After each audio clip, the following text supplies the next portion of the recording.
This is Ed again in San Diego, and welcome back to Global TV Talk Show.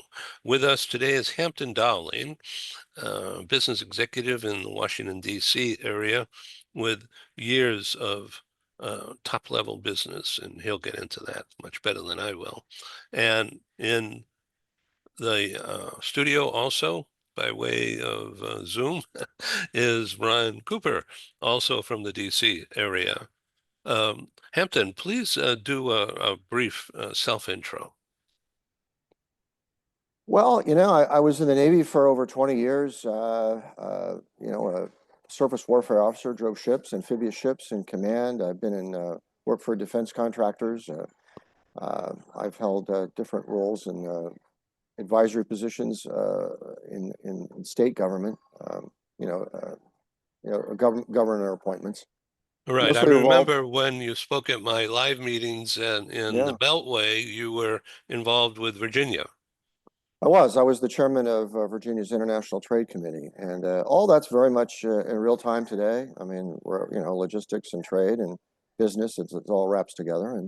And today I manage my own consultancy and help clients deal with business issues and strategy issues, leadership, and all within the different, market verticals of where I have a background. So you've recently, follow you on LinkedIn. We're connected. Oh, yeah. So recently you've been in Ukraine and Poland and somewhere else. I can't remember. I just returned from Dubai and Oman, Oh, there we and go. I was negotiating on behalf of my client certain contracts with uh, state uh, state enterprise energy companies. So it's anytime you have a chance to negotiate on the part of your client, it's an opportunity to kind of pull all of your skill sets together and just hope you win a few times up at bat. Ron? I will tell you, Hampton and I share a lot of background. The one major difference is I'm Air Force. I was in the air while Yeah, Hampton was on the sea, that's and right. so that bit of a difference. But point of commonality is military, and I think that has a lot to do with our discipline and those kind of thinking ways. But coaching, helping businesses to achieve their strategic objectives, certainly that's a lot of what we have in common. When certainly we have a lot more in common than we do any differences. Yeah, I agree. Uh, by way of audience introduction, my background in the military is limited. During the Vietnam era, I was a medic in the Army Reserve, operating room technician. Didn't spend any time in the battlefield, but I spent a lot of time in hospitals. And I was trained by Harvard Medical School surgeons on how to prepare a sterile tray. Um, but my specialty evolved into patient care and family care, um, being the go-between. And I excelled at that and got recognized. It was a great experience. I learned a I lot. bet it was. And Yeah. it changed my life, being close to life and death and injury and repair. And to this day, I recall and have used some of those skills in emergency situations. One particularly with my better half, Joanne, when she fell out of the car and shattered her ankle into many pieces. And I ripped off the shirt because the bone broke and blood was spraying everywhere. She was crying and screaming. And this is just about 4 years ago. And I ripped off my shirt and made a tourniquet, basically stopped the bleeding from surging, still trickled, called 911, and the fire department ambulance came in seemed like 5 minutes. And Good. I'm in downtown San Diego. And they took her, I explained what would happen. They shot her with sedative or something, calmed her down. In 5 minutes, she was in the ambulance shooting down First Avenue to UC Health Hospital. And there she stayed for more than a month and had 4 surgeries. And Oh my. yeah, Mm. and the ankle and the bones within that area of the foot were shattered so bad. Uh, plus, she's not young anymore, and osteoporosis had weakened everything. And bottom line is that the surgeons figured out how not to amputate that foot Wow. and saved it. Bless her. Wow. It's And incredible. then I became the caregiver 6 months before she could walk again. Oh my goodness. Incredible. Yeah. So now everywhere we go, when we travel, I bring my medical kit and just throw it in the suitcase. Haven't needed to use it though, thankfully.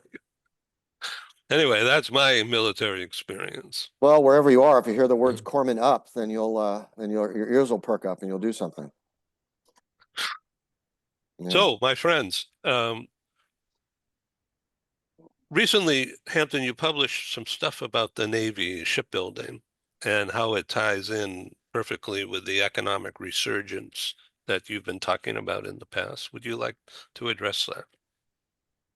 Well, I mean, you know, the U.S. has gone through a period of general decline. We haven't been manufacturing very much. We've been, as an economy, we've been largely more dependent than independent in terms of manufacturing, the critical materials that are required for manufacturing, the labor skills to support the manufacturing that we need as a nation to produce the different products and services that we, as a nation, the world's largest consumer, consumes. So there's been a transition in the past 2 years or so where public policy has pivoted, and because there's been a recognition of vulnerability because of our general dependence. And one of the market verticals, one of the manufacturing areas where we have been largely dependent has been shipbuilding. I mean, we're a maritime nation. We have 3 coasts. Our territories are all islands. I mean, we're a maritime nation. And when we don't build ships, that makes us largely dependent on other countries. And that affects shipping rates, insurance rates. It affects national security. We really become vulnerable to what the different shifts in public policy and foreign policy around the world. And we found ourselves lately in a position where China is building 80% of the world's ships, of which nearly 100% of our trade relies upon. So, a number of different parties from the defense community, industry, and then the current president has recognized that we need to make an investment in shipbuilding. So there are a number of benefits to that. One, it brings blue-collar, high-skill labor back into the United States. It does it in all states that are on the Great Lakes and on the coastlines and our deeper rivers. They all are involved with shipbuilding. And it also increases manufacturing across the United States for those components that need to be made to outfit ships. And all this it creates a sense of independence. And it's a rebirth of a lot of labor skills that we just have been missing. So you have this section of the economy that produces tens of billions of dollars of cash flow and revenue and investment and reinvestment in capital infrastructure, capital goods, capital machinery, machines and dry docks and so forth. So this really has an opportunity to be one of those components of the economy where the tide raises all boats to some extent. So a lot of foreign countries that have tremendous shipbuilding skill sets that we've lost over time, but they have, Finland, Norway, Korea, Japan, they're all making France. making hundreds of billions of dollars of investment in the United States in our shipbuilding industry. So in the end, it ends up being a win for everybody. We're using other people's money. We're building up our economy. We're building up our labor force, and we're developing a product, ships, that we can eventually serve our national defense and our commerce. Right down the street from me here in San Diego Harbor is a shipbuilding section Mhm. right adjacent to the Navy base. Mhm. And BAE has Mhm. an area, Mhm. and the rest is General Dynamics units. Mhm. And they're working full time. They have a few billion in contracts currently. Well, every city that has a maritime metropolitan area is benefiting and being reintroduced to shipbuilding and ship repair. Yes, you have some smaller yards in San Diego, but most of San Diego is focused on supporting the Navy. But right now, San Francisco, which is just an enormously beautiful place, it's one of the largest and deepest natural harbors in the world, but it's also probably the most underutilized and underserved large harbors in the world. There just has been no investment. So So that now you're includes seeing Oakland, right? it includes Oakland, absolutely. So I mean, even though there's cranes there and there's container ships, the volume just as simply isn't there. And there's a variety of reasons for that. So you're seeing shipbuilding and ship repair being introduced into the San Francisco Bay Area, up in the Seattle area. Now you're seeing it go to the Great Lakes. The Gulf Coast is exploding with shipbuilding business. Mm-hmm. And now we're seeing it expand into Jacksonville, into the Carolinas. Even New York is experiencing it all the way up into New England. So all of this is benefiting our economy, systems and manufacturing, and from the most basic skills to those that are very refined and specialized for building new technology ships, smart ships, those that are manned and unmanned and that serve a variety of different purposes. So, yeah, what you're experiencing in San Diego, we're going to be experiencing all across the United States, and it's going to take few years for it to really to be fully engaged. But the funding streams are there, the public policy is in place, the inertia is there, and it's just a wonderful thing to see. I see it right here, and I totally agree and support it 100%. Ron? I am totally aligned with this general conversation. A lot of this emanates from the executive office, that the priorities that are set forth, and the appropriations that are made available. What are our national priorities? And then part of that national priorities are our national security. And frequently, the occupants of or those in elected positions are put there because of whatever the current beliefs are. And I'm an advocate of strong defense for the purpose of defending our country, and when the national will is there to employ those forces. And we do need the right balance of air, sea, land forces, and along with the willingness to employ those forces. And our current president has renamed our Defense Department to a War Department. And for our listeners who are engaged, my personal opinion is that does not mean at all we want to go to war, but rather it does mean we do want to be on the offensive. And so our resources have to match whatever our strategic objectives are. And when we have the national will to employ those forces, I believe that all goes together to have our national security in place. That I'm very grateful I am not living in a land like we have around various parts of our globe, that we do live in an area where the buildings are still in place. I don't have to walk amongst rubble type thing. So that can be in a much larger conversation. So repurposing, reskilling, and upskilling. It's great to see. We have an enormous amount of infrastructure in the U.S. that's idle. It's not being used. People don't really see it. I mean, as you drive through a lot of our metropolitan areas, you'll see a lot of large buildings, and maybe they look nice. They still keep the sidewalks clean and all that, but they're not being used. Surrounding the Great Lakes and the St. Lawrence Seaway, we just have tens of miles of infrastructure that serve, manufacturing requirements that are just no longer necessary. And the opportunity to repurpose those and then optimize the waterways of the U.S. and the railways and the highways is enormous. We have more idle infrastructure in the U.S. that can be repurposed than primary infrastructure that exists in most countries.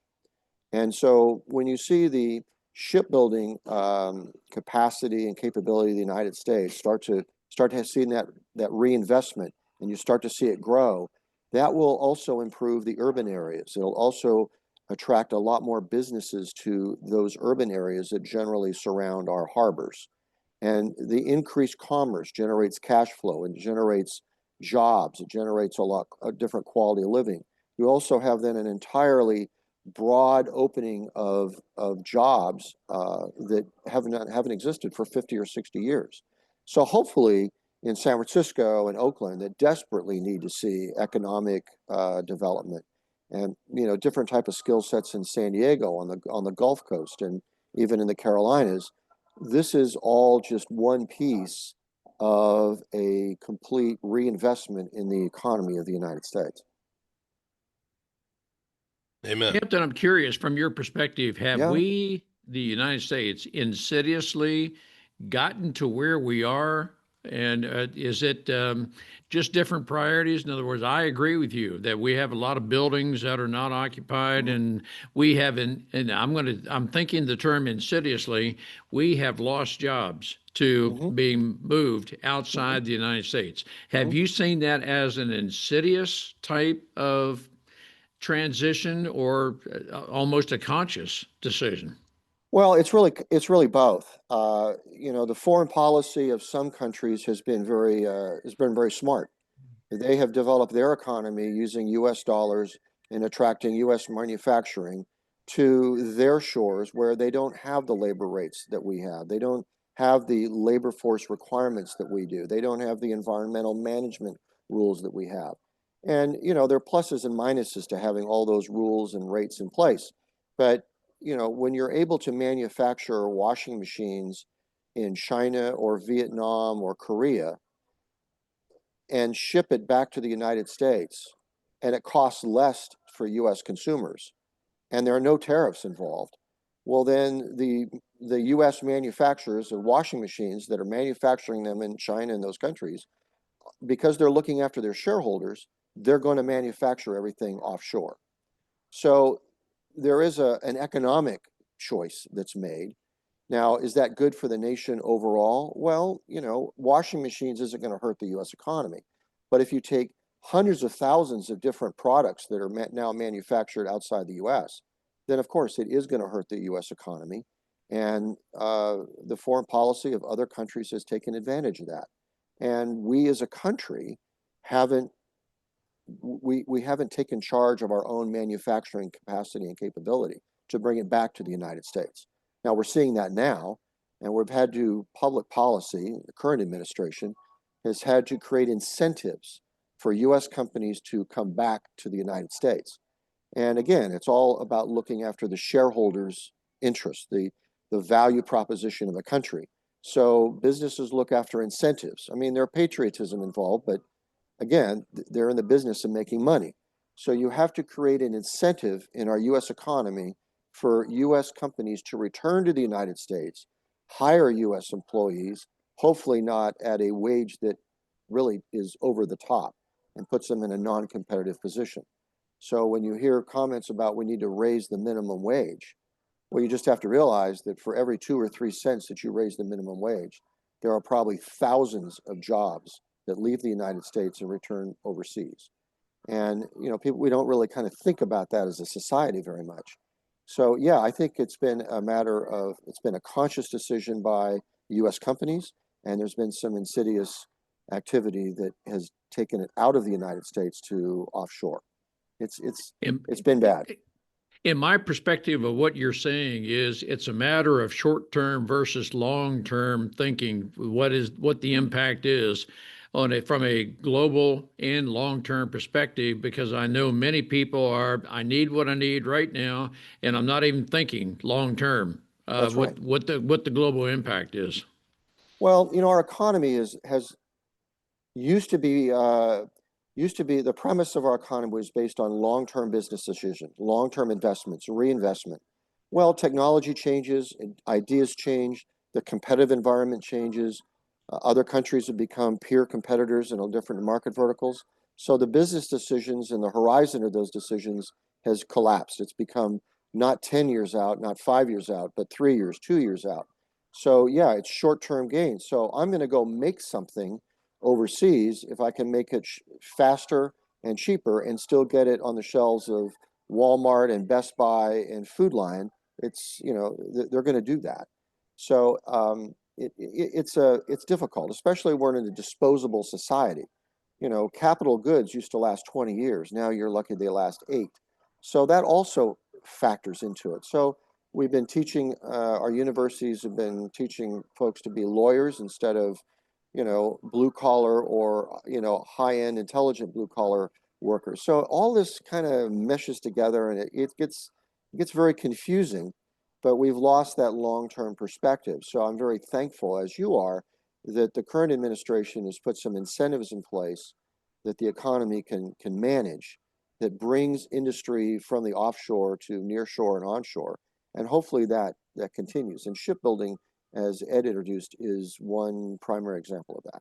I got another couple of things. First of all, I want the public out there, the audience, to know, because we do have a business audience. Probably 95% is business, and mostly in the U.S., but are really, after the New York, Boston, Washington economic region, in terms of viewership, audience within a business context, number 2 is London Metro. Just to give you an idea, that's huge viewership. They'll all watch the show, I promise you. Well, So I've been in London recently, Ed, and you know, London, as the rest of the UK, you know, it's in bad shape. You know, it's the costs are enormous. The demographics are not favorable to maintaining the rule of law and the business rhythm and business culture of the UK. And you know, when you buy get a cup of coffee and a croissant in the morning, and it costs you 17 pounds, which is a little over $20. Then you realize that, you know, things aren't so bad here, even though our cost of living hasn't necessarily decreased all that much. I don't know how the UK, their economy is very fragile right now. Generally speaking, in terms of the critical minerals for manufacturing, they only have about a 2-week supply of anything to keep their economy going. And so it's pretty tough.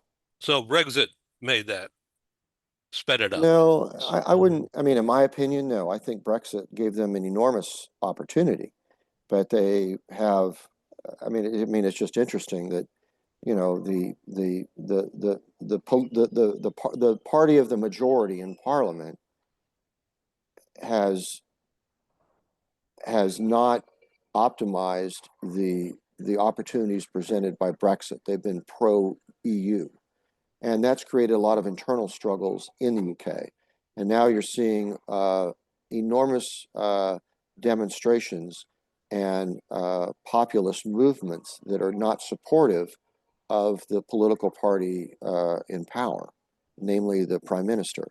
So it's going to be very interesting to see how all that works out. I mean, just as an example, I think 70% of those polled in the UK do not want digital identification, but yet now that's a public policy that's being implemented.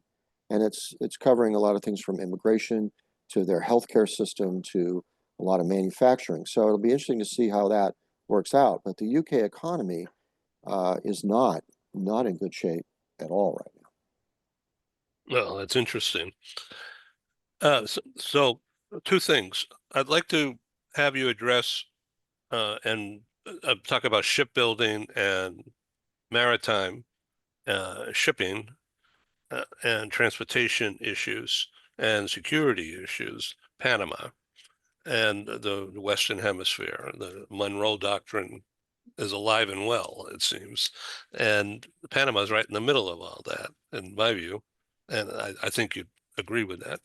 And the other is the other topic, I'd like to address public-private partnerships. Like, for instance, the U.S. Is taking an investment in like Intel and AMD, Advanced Micro Devices, in return for incentives, I guess, and money. How do you see that? You asking Ron or me? No, both. But Ron, what do you think? No, I defer to Hampton on this. Okay. Well, Good. it takes a lot to pivot the U.S. economy from the direction it was going to where we think it's going to be heading. Our economy had the highest rate of inflation since the end of World War II. We had more people in the eligible to work in the workforce that chose to not work. And when, just those two elements by themselves creates an economic landscape that is a downward spiral. So to pivot and get the economy going in a different positive direction, a number of things have to take place. And a lot of that is foreign policy. It's ending a lot of the wars, drains a lot of our intellectual and military capacity. You have to sort of shape the environment so that decisions that are domestic in focus, that are centered on our economy, can actually can be effective. So there are a number of tools that are in place that help our economy get back on track, and one of them is the use of public-private partnerships. You've seen the current administration taking a small investment share in our larger capital strategic industries like Intel, you mentioned, and IBM. Those are the companies that have been around for 150 years. They're not going to go anywhere. They have the depth and the capacity to do things that are on a national scale. So yes, part of the incentive of those companies to, again, manufacture and produce in the United States has a lot to do with the U.S. making an investment in that company. Not a large investment where we influence their business decisions and contracts, but it's an element of stability that we as a country support them and want them here. So you see a lot of the Fortune 50 and Fortune 250 companies getting different levels of investment by the United States for incentive, for stability. A lot of that investment is to help them educate the public to be able to be employed by those companies. So workforce training, Yeah, which a is lot of really this, helpful to yeah, the absolutely. We're labor having to force. do so many things at the same time to get our economy back in place. And our unions are not always behind these efforts because one, unions have a role. Unions were created for a purpose. Some of those, the reasons for unions existing is fleeting. It's kind of fading, and typically union pay scales are pretty large. They are infinitely larger than most other countries, which is one of the reasons we've shifted manufacturing offshore. So the administration's had to work with unions. It's had to work with the larger Fortune 250 companies that employ so many people. He's had to engage the small business community that produces 75% of all of our revenue in the United States. And all this in parallel with shifting our foreign policy. So public-private partnerships, government investment at a low level, and creating economic incentives for companies to work and invest here is huge. And it's all being done at the same time. And that's why you see so many of these executive orders and legislation coming out that's boom, boom, boom. It's at a fire hose pace. Because if we don't do it now, we're going to find ourselves in a position where we are not going to be able to compete and will be vulnerable with certain countries outside. Well said, my friend. Would you like to address Panama? Well, I mean, Panama. I mean, it's a strategic country, and it's a strategic, unique, singular capability in the world. There's no other canal like the Panama Canal. And if you'll remember, the very first mission of our Secretary of State, Secretary Rubio, was to Panama. The first place the Secretary of Defense at the time, Secretary of War, went was Panama. The first place the Secretary of the Treasury went was Panama. First place the Secretary of Transportation went was Panama. So why Panama? Well, I'm very familiar with Panama, and the influence of China was becoming extraordinary, to the point where a lot of the signs in the Panama Canal Authority were written in Chinese. And there's a lot of intelligence, industrial intelligence and espionage going on in the cargo terminals in the canal area. So it was becoming quite noticeable. And it happens. It's business. It's cash flow. The Panama Canal was going through a period where, because of drought and periods of dryness, lowered the level of the Panama Canal. Business wasn't as good. I mean, there are a number of competing factors that allowed the influence of China to rise at a very rapid rate over a very short period of time. And that became a strategic problem for the United States. We need to make sure that that canal stays free and open for all nations, but certainly for the United States, should we need to access that in time of war. Because again, we have an Atlantic, we have a Pacific, we need to have that area. And the Arctic is just now opening up for a finite period of time, as it does periodically through world history. But that's not always going to be in place. So Panama is a friend of the United States. We have a tremendous investment in the United States. The operation of the canal is going to be turned over to a consortium that has yet to be finalized, but it is most of it, the majority of which is going to be U.S. commercial interests. I remember, well, in 2006, I was invited to produce one of my live conferences in Panama with one of the locally owned shipping companies, and the family also owned a relocation management company, and other relatives were involved in at the time, the Panama government. And the event that I was allowed to produce brought together sponsors and corporate and PwC, Pricewaterhouse, became the top sponsor. And they really liked what I did, and then they invited me to bring my conference to Brazil. And I did several there in the early part of this century. Well, for 10 years. But so I'm knowledgeable about that area, of course, but it's fascinating. I really enjoyed Panama.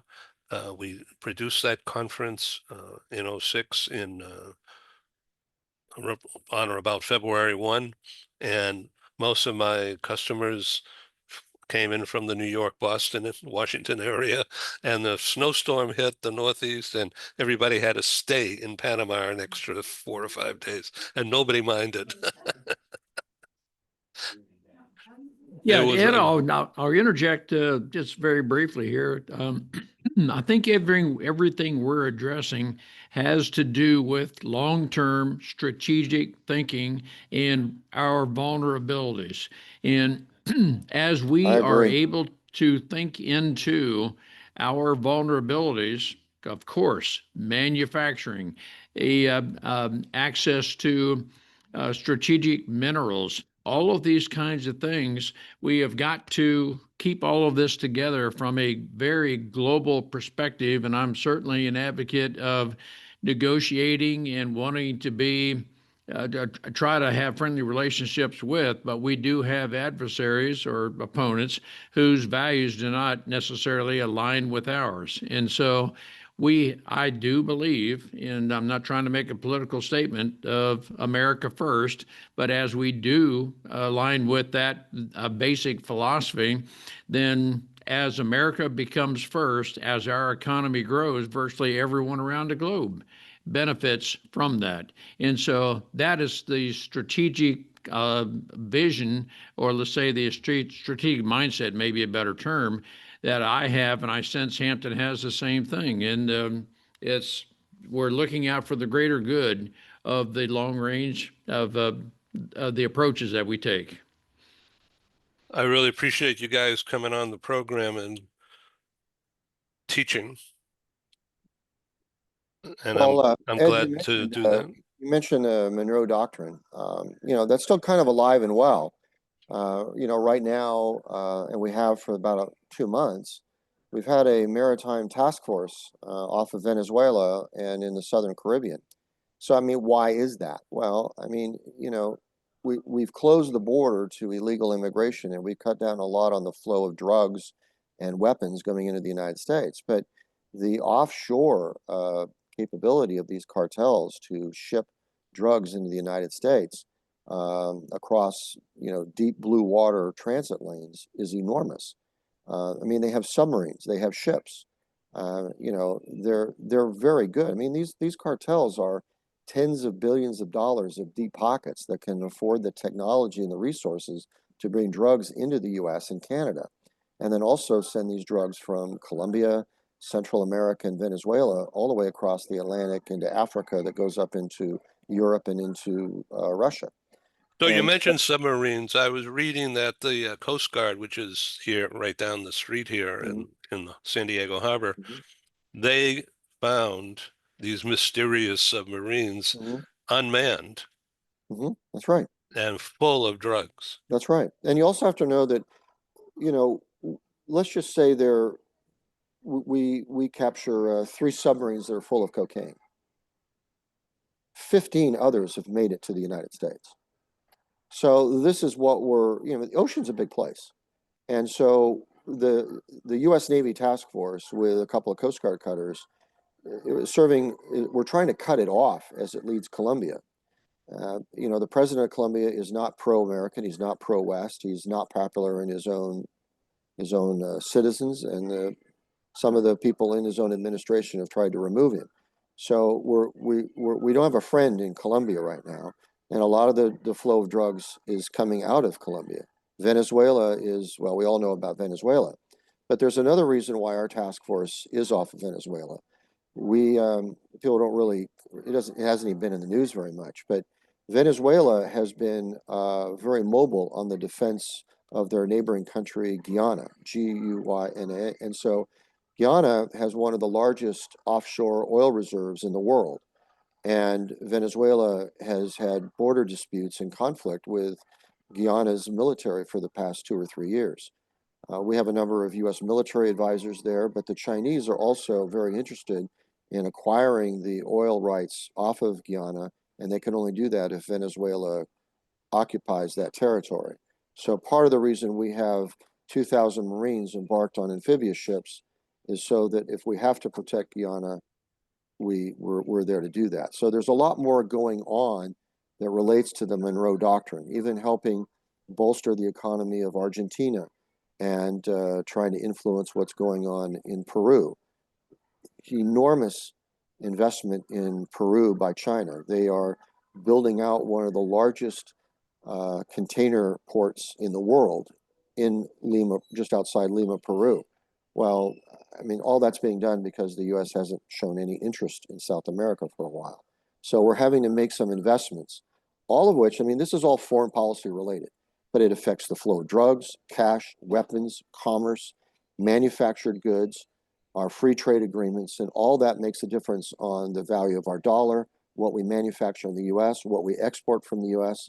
So again, how we pivot to make the U.S. domestic economy resilient has a lot to do with what we're doing in terms of foreign policy. Right.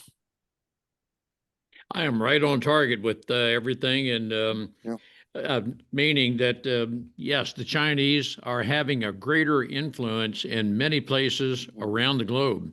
And we have to care about what's happening. And is all of that within our global strategic interest? And that is everything about long-range strategic thinking that where we have to be ready to respond and not just wish things weren't happening, but it does require the resources to engage.